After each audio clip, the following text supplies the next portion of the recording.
សំណួរចម្លើយប្រវត្តិវិទ្យាថ្នាក់ទី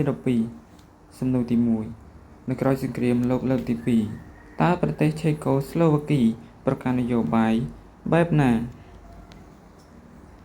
សំណួរចម្លើយប្រវត្តិវិទ្យាថ្នាក់ទី12សម្រាប់ត្រៀមប្រឡងយកសញ្ញាបត្រមធ្យមសិក្សាទុតិយភូមិជំពូកទី1ប្រវត្តិសាស្ត្រពិភពលោកមេរៀនទី8ប្រទេសឆេកូស្លូវ៉ាគីសំណួរទី1នៅក្រោយសង្គ្រាមលោកលើកទី2តើប្រទេសឆេកូស្លូវ៉ាគីប្រកាន់នយោបាយបែបណាចម្លើយទី1ក្រោយសង្គ្រាមលោកលើកទី2ប្រទេសឆេកូស្លូវ៉ាគីបានប្រកាន់នយោបាយបែបកុម្មុយនីស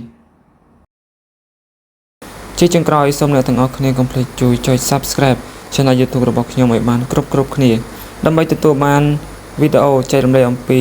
សំណួរនិងចម្លើយទាក់ទងនឹងប្រវត្តិវិទ្យាថ្នាក់ទី12សម្រាប់ត្រៀមប្រឡងបាក់ឌុបក៏ដូចជាការត្រៀមប្រឡងមធ្យមសិក្សាទុតិយភូមិជាចំណេះដឹងទូទៅក៏ដូចជាសំណួរចម្លើយសម្រាប់ត្រៀមប្រឡងផ្សេងៗទៀតផងដែរសូមអរគុណ